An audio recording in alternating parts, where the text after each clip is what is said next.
दोस्तों, ये तो आप जानते ही होंगे कि मनुष्य जैसा कर्म करता है वैसा ही वह फल पाता है। किंतु क्या आप ये जानते हैं, हम मनुष्य द्वारा किए गए कुछ कर्म ऐसे होते हैं जो मरने के बाद भी हमारा पीछा नहीं छोड़ते, और वही कर्म भी हमारा अगला जन्म भी निर्धारित करते हैं। वैसे गरुड़ पुराण इस संदर्भ में हमें जानकारी प्रदान करता है, और आज हम आपको इसी पुराण से लिए गए 11 ऐसे कर्म बताएंगे जिसके आधार पर मनुष्य विभिन्न प्रकार के पशुओं की योनियां प्राप्त करता है। तो एक बार विस्तार से प्रकाश डालते हैं गरुड़ पुराण की उन 11 बिंदुओं पर।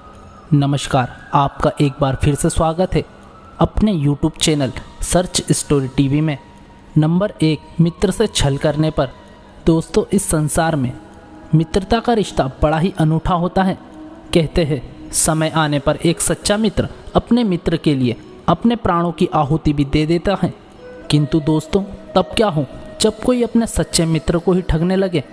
वैसे मित्रों, इस पुराण में ऐसे लोगों के लिए संदर्भ से बताया गया है। इसमें लिखा है, जब कोई व्यक्ति अपने सच्चे मित्र से छल कपट करता है तो उसे नर्क तो जाना ही पड़ेगा, साथ ही साथ उसका अगला जन्म पहाड़ों पर रहने वाले गिद्धों के रूप में होता है, जिसे मरे हुए पशुओं का सड़ा गला मांस खाकर जैसे तैसे अपना जीवन यापन करना पड़ेगा। नंबर 2, धर्म का अपमान करने पर। दोस्तों, इस संसार में ऐसे भी लोग हैं जो ना कि अपने धर्म का अपितु दूसरों के धर्म का भी सम्मानपूर्वक आदर करते हैं। किंतु इसके विपरीत ऐसे लोग भी हैं जिन्हें दूसरों के धर्म से तो दिक्कत होती ही है, साथ ही अपने धर्म को भी गलत दृष्टि से देखते हैं। ऐसे लोग सदैव ही पुराणों में लिखी गई बातों का अविश्वास कर अपनी बुद्धि का परिचय देते हैं। इन लोगों के संदर्भ में गरुड़ पुराण कहता है कि मरने के बाद इन्हें नर्क तो मिलेगा ही, साथ ही साथ इनका अगला जन्म श्वान के रूप में होगा। फिर ये श्वान अपने स्वभाव के कारण गली गली में भौंकते रहेंगे, परंतु वहाँ इनकी ना ही कोई सुनेगा और ना ही इनके भौंकने पर अपनी प्रतिक्रिया व्यक्त करेगा। तब जाकर इन्हें अपनी भूल का एहसास होगा और तब कहीं जाकर इन्हें श्वान की योनि से मुक्ति मिलेगी। नंबर 3, अपनों का अनादर करने पर। दोस्तों, इस संसार में किसी भी मनुष्य का जीवन अपने परिजनों की सहायता के बिना संभव नहीं है, और इसमें माता पिता और गुरु की तो बात ही नहीं की जा सकती, क्योंकि आपको ये तो पता ही है कि किसी भी मनुष्य को शिखर पर पहुंचाने का कार्य केवल गुरु ही कर सकता है। किंतु दोस्तों, जो कोई व्यक्ति ऐसे लोगों की अवहेलना करता है, वह अपने गुरु तथा अन्य लोगों के साथ बुरा व्यवहार करता है।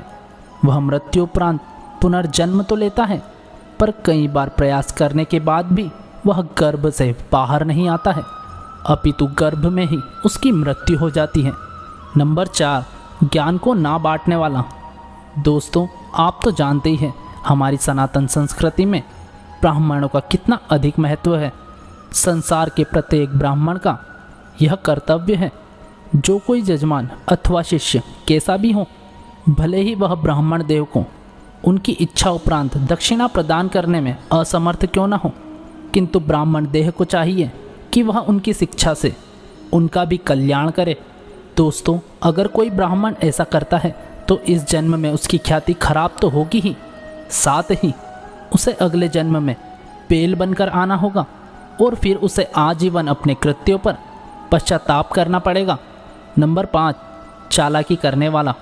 दोस्तों, इस संसार में कई लोग हैं जो काफ़ी ईमानदार है और अपने कृत्यों से वह दूसरों का दिल भी जीत लेते हैं, किंतु इनके विपरीत कई धूर्त लोग भी हैं जो अपनी चालाकी से बस लोगों को मूर्ख बनाते रहते हैं और आजीवन इसी बात की खाते हैं।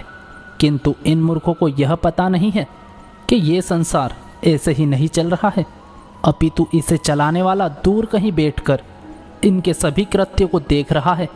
अपितु उसके घर देर है पर अंधेर तो बिल्कुल भी नहीं है। ऐसे लोगों के संदर्भ में गरुड़ पुराण में बताया गया है। ऐसे लोग अगले जन्म में उल्लू बनते हैं और अपनी थोड़ी सी चालाकी के लिए यह जीवन भर पश्चाताप करते हैं। नंबर 6, अपमान करने वाली स्त्री। दोस्तों, एक प्रकार से सभी पुत्रों का कर्तव्य है कि वह अपने माता पिता की सेवा करते हुए अपने दाम्पत्य जीवन का निर्वाह करे। ठीक उसी प्रकार से एक आदर्श बहू का भी यही कर्तव्य होता है, किंतु इसके ठीक विपरीत कुछ स्त्रियां जो अपने सास ससुर को अपशब्द कहती हैं, उनका अनादर करती है और उनकी सेवा नहीं करती है और कभी भी घर में कलह शुरू कर देती है, उन्हें अगले जन्म में रक्त पीने वाली जूं अथवा जौ के रूप में धरती पर आना पड़ता है। नंबर 7, अनाज के घोटाले करने वाले। दोस्तों, हमारे सनातन धर्म में अन्नदान को सबसे बड़ा दान माना जाता है। जो व्यक्ति इसे करता है वह न तो जीते जी बल्कि मरने के उपरांत भी स्वर्ग और सम्मान पाता है। इसी वजह से लोग प्रतिभोज और भंडारों का आयोजन करते हैं। उसी उपरांत कुछ ऐसे लोग भी हैं जो खाने पीने की चीज़ों में चोरी और उनमें घोटाले करते हैं। इन लोगों के संदर्भ में गरुड़ पुराण कहता है कि इन लोगों का अगला जन्म छछूंदर तथा चूहों के रूप में होगा और फिर ये अनाज के दाने दाने के लिए तरसेंगे। नंबर 8, गाली देने वाले। दोस्तों, आप जानते ही होंगे मनुष्य के कंठ में माँ सरस्वती का वास होता है, इसीलिए वाणी का बहुत ही अधिक महत्व है। शास्त्रों में बताया गया है कि मनुष्य को कभी भी ऐसे शब्द नहीं बोलने चाहिए जो दूसरों की भावनाओं को आहत करे। परंतु फिर भी मित्रों, कई लोग अपशब्द कहने से बाज नहीं आते और छोटी छोटी सी बात पर अन्य लोगों को गाली गलौज करना शुरू कर देते हैं। हालांकि कई बार इन्हें हाथों हाथ जवाब भी मिल जाता है, परंतु इनकी अक्ल तो तब ठिकाने आती है जब यह अगले जन्म में बकरे के रूप में धरती पर आते हैं और फिर किसी कसाई के हत्थे चढ़ते हैं। नंबर 9, वासना युक्त दृष्टि वाले। दोस्तों, इस संसार में कई पुरुष ऐसे हैं जो स्त्री को बड़े ही सम्मान की नज़रों से देखते हैं। उनके मन में स्त्री के प्रति किसी भी प्रकार का विकार या दुर्भाव नहीं होते हैं, जबकि संसार में कुछ लोग ऐसे भी हैं जो स्त्री को बुरी नज़र से देखते हैं और उनके मन में हर समय काम भाव ही चलता रहता है। परंतु इन मूर्खों को यह पता नहीं है कि इनकी वासना के बारे में किसी को पता चले या ना चले, भले ही इनके कृत्यों के बारे में कोई जान ना सके, परंतु ऊपर वाला इन्हें देख रहा है और समय आने पर इनका न्याय ज़रूर करेगा। ऐसे लोगों के संबंध में गरुड़ पुराण कहता है कि मरने के बाद इन लोगों को गधे की योनि में जन्म लेना पड़ता है और फिर दोस्तों, यह गधे चाहकर भी किसी स्त्री पर वासना युक्त दृष्टि नहीं डाल पाते हैं। नंबर 10, व्यभिचार करने वाली स्त्री। दोस्तों, आपने देखा होगा संसार की ज़्यादातर स्त्रियां पतिव्रता होती हैं। उनके मन में अपने पति को छोड़कर पर व्यक्ति का विचार नहीं आता है। किंतु दोस्तों, संसार की सभी स्त्रियां एक समान नहीं होती है। बहुत सी स्त्रियां स्वभाव से व्यभिचारिणी होती है। वैसे इनके ऐसे कृत्यों के कारण इन्हें समाज में कई बार अपमानित भी होना पड़ता है, परंतु इनकी अक्ल तो तब ठिकाने आती है जब इन्हें अगले जन्म में छिपकली या चमगादड़ के रूप में धरती पर आना पड़ता है। नंबर 11, आत्महत्या करने वाले। दोस्तों, हमारे शास्त्रों में बताया गया है कि मनुष्य का जीवन हमें बड़ी कठिनाई से मिलता है, किंतु फिर भी मित्रों, हम में से ही कुछ अज्ञानी लोग व्यर्थ ही सांसारिक बातों में उलझकर घबरा जाते हैं और परमात्मा द्वारा प्रदत्त जीवन की इस अमूल्य भेंट को व्यर्थ ही गवा देते हैं। ऐसे लोगों के संदर्भ में गरुड़ पुराण कहता है, ऐसे लोगों को पुनर्जन्म में सर्प बनकर धरती पे आना होगा और अपनी भूल सुधारना पड़ेगी। तब कहीं जाकर ये परमात्मा द्वारा दिए गए मनुष्य योनि के मूल्य को समझ पाएंगे। तब कहीं जाकर यह परमात्मा द्वारा दिए गए मनुष्य योनि के मूल्य को समझ पाएंगे। तो दोस्तों, यह थी वह योनियाँ जो मनुष्य को कर्मों के अनुसार मिलती है।